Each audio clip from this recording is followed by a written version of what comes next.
ఇప్పుడు మందకృష్ణ మాదిగ అంటే ఆయన గతంలో మోడీ వచ్చినప్పుడు సభ పెట్టినారు. ఓహ్! ఇదంతా చూసుకుంటే ఒక వార్త స్పెక్యులేషన్ ఏంటంటే, మాదిగ వాళ్ళందరూ కూడా బీజేపీకి సపోర్ట్ చేస్తున్నారు ఇంటర్నల్‌గా అనేది ఒక చర్చ. మీలాంటోళ్ళు గమనిస్తున్నారా దీన్ని? గమనిస్తు గమనిస్తున్నాము.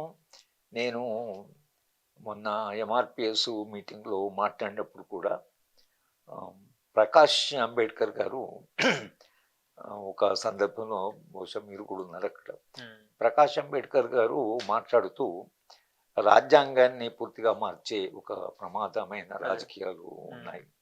ఈ రాజకీయాల విషయంలో మనమంతా జాగ్రత్తగా ఉండాలి. రాజ్యాంగాన్ని మనం కాపాడుకోవాలి.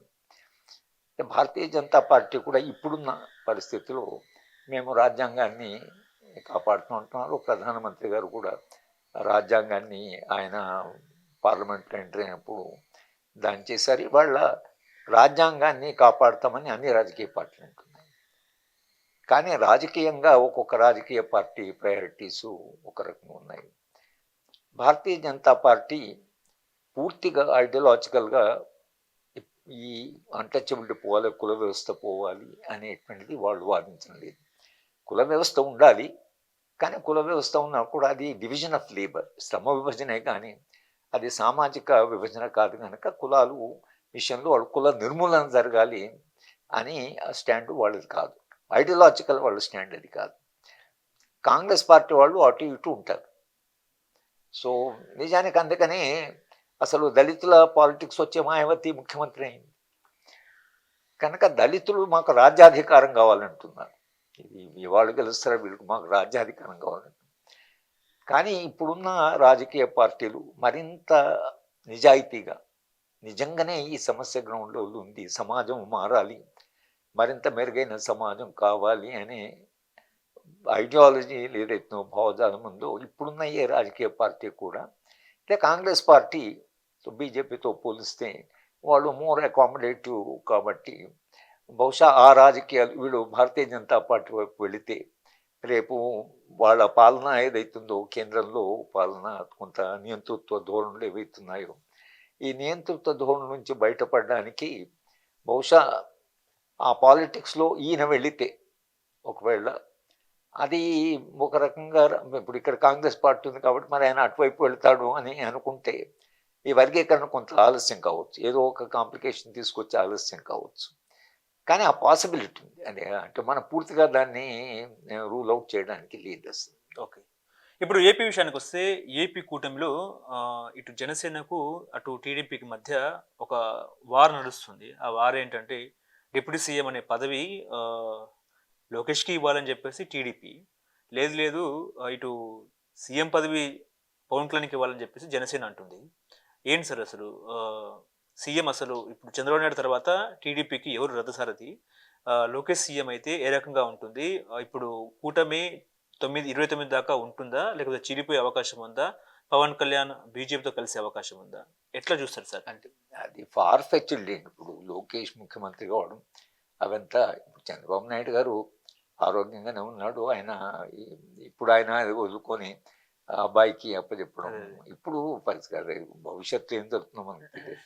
దాంట్లో లోకేష్ ఎట్లా రాజకీయంగా ఎదుగుతాడు, తర్వాత ప్రజల్లో ఆ విశ్వాసం కలిగించగలడని ఇది చాలా ఫ్యాక్టర్స్ మీద ఉంటాయి. కానీ పవన్ కళ్యాణ్ రాజకీయాలు చూస్తే మరి ఆహ్, ఆయన మొదట చెప్పింది కాస్ట్రో అన్నాడు, తర్వాత చే గువేరా అన్నాడు, హ్మ్. మదర్ టెరెసా అన్నాడు. హ్మ్. కానీ మళ్ళీ ఈ మధ్యన ఆయన మతపరమైనటువంటి స్టాండ్స్ ఏవైతే తీసుకుంటున్నారో కొంత ఆశ్చర్యకరమైనటువంటి అదే. స్టాండ్ తీసుకుంటున్నాడు. ఆహ్, ఇప్పుడు అక్కడ తిరుపతిలో ఏదో ముంతాజ్ హోటల్ అని కడతామని అంటే, సరే భారతీయ జనతా పార్టీ దాన్ని వ్యతిరేకిస్తున్నారు. కనుక వాళ్ళు భారతీయ జనతా పార్టీకి సంబంధించినటువంటి వాళ్ళ అంటే ఈ ఆర్ఎస్ఎస్‌కు సంబంధించిన సంఘాలు ఏవైతే ఉన్నాయో, వాళ్ళు పవన్ కళ్యాణ్‌కి ఒక ఉత్తరం నీకు నిజంగానే హిందూ మతం మీద నమ్మకం ఉంటే, నిజంగానే నువ్వు చేస్తే ఆ తిరుపతిలో జరుగుతున్న హోటల్‌ను నువ్వు ఆపు. ఆపకపోతే నీకు హిందూ మతం గురించి నువ్వు మాట్లాడే ఇది లేదు అనేది ఒక ఉత్తరం రాక లేఖ రాక ఆయనకు రాశారు. ఈయన కూడా చాలా మిలిటెంట్‌గా వెళ్ళి ఎవరు హిందువు అది ఇది అని మాట్లాడుతున్నాడు. He is an actor. కనుక ఆయన ఎమోషనల్ కూడా. మనం చాలా కాలంగా నేను చెప్తున్నా ఆయన ఆవేశపరుడు. ఆయనకు ఆవేశం వస్తే ఆ ఆవేశం ప్రకారమే మాట్లాడుతుంటాడు. అప్పుడున్న స్టాండు ప్రకారం మాట్లాడుతుంటాడు. కానీ భారతీయ జనతా పార్టీ రాజకీయాలు దేశవ్యాప్తంగా చూస్తే మహారాష్ట్ర రాజకీయాలు చూసాము, బీహార్ రాజకీయాలు చూసాం. కనుక పవన్ కళ్యాణ్‌ను తమ వైపు తీసుకోవాలనేది వాళ్ళకి తప్పకుండా ఉంటుంది. అంటే అది వాళ్ళ రాజకీయాల్లో అది భాగం. ఎందుకంటే ఆంధ్ర ప్రాంతంలో వాళ్ళకంటూ పెద్ద బలం లేదు. ఇంకా వాళ్ళకు బలం రావడం లేదు. కనుక ఆ రాజకీయాలకు ఆంధ్ర ప్రాంతంలో పూర్తి అంగీకారం లేదు కాబట్టి వాళ్ళకి ఒక న్యూట్రల్ ఫేస్ కావాలి. ఓ న్యూట్రల్ ఫేస్ అంటే ఇప్పుడు ఈయన దొరికాడు. ఈయన కొంత పాపులారిటీ ఉంది. కొంత ఈయనకు ఒక ఫ్యాన్స్ గ్రూప్ అయితే ఉన్నారు కదా! కనుక ఇప్పుడు ఆల్టర్‌నేటివ్ ఏమిటి? చంద్రబాబు నాయుడు గారికి ఆల్టర్‌నేటివ్ అంటే పవన్ కళ్యాణ్. కానీ ఇప్పుడు ఆ పాలిటిక్స్ ఉండవు. ఎందుకంటే భారతీయ జనతా పార్టీ చంద్రబాబు నాయుడు గారిని యాంటగనైజ్ చేసుకోవడం అనేది ఇప్పుడు వాళ్ళు చెయ్యరు. ఏ పరిస్థితిలో చెయ్యరు. ఎందుకంటే ఆయన విత్‌డ్రా చేసుకున్నాడంటే కేంద్ర ప్రభుత్వం గందరగోళంలో పడిపోతుంది. చంద్రబాబు నాయుడు గారికి బీజేపీ అవసరం ఉంది. బీజేపీకి చంద్రబాబు నాయుడు గారు అవసరం. కనుక పవన్ కళ్యాణ్ ఏం చేసినా ఈ ఈ దశలో ఆయన ఇప్పుడు బీజేపీ వైపు పోయినా అది బీజేపీకి క్రైసిసే కానీ అది బీజేపీకి పరిష్కారం కాదు. కానీ లాంగ్ రన్‌లో ఒక పాసిబిలిటీ భారతీయ జనతా పార్టీ ఒకవేళ ఈయన ఆహ్, బలం చాలా పుంజుకొని డిప్యూటీ చీఫ్ మినిస్టర్‌గా ఆయన ఇంకా మిగతా వర్గాల్ని సమీకరించగలిగిన స్థాయికొస్తే అప్పుడు భారతీయ జనతా పార్టీ తప్పకుండా ఆయనతో అలయన్స్ పెట్టుకోవడానికి. కానీ ఇప్పుడు అవసరం లేదు. చంద్రబాబు నాయుడు గారు భారతీయ జనతా పార్టీని వ్యతిరేకించడం లేదు. ఆయన వాళ్ళతో బార్గెయిన్ చేస్తున్నారు తన రాష్ట్రం కొరకు. కానీ సౌత్ ఇండియాలో భారతీయ జనతా పార్టీ తాను అధికారంలోకి రావాలి అనే ప్రయత్నం చాలా చేస్తున్నారు కాబట్టి ఈ పార్టీల మధ్యన డివిజన్ శివసేన లాంటి పార్టీ స్ప్లిట్ అయింది కదా! శరద్ పవారు గ్రూపు స్ప్లిట్ అయింది మహారాష్ట్రలో. కనుక ఆ రాజకీయాలు ఉన్నాయి ఇప్పుడు. మన సమాజంలో ఆ రాజకీయాలు చాలా సజీవంగా ఉన్నాయి.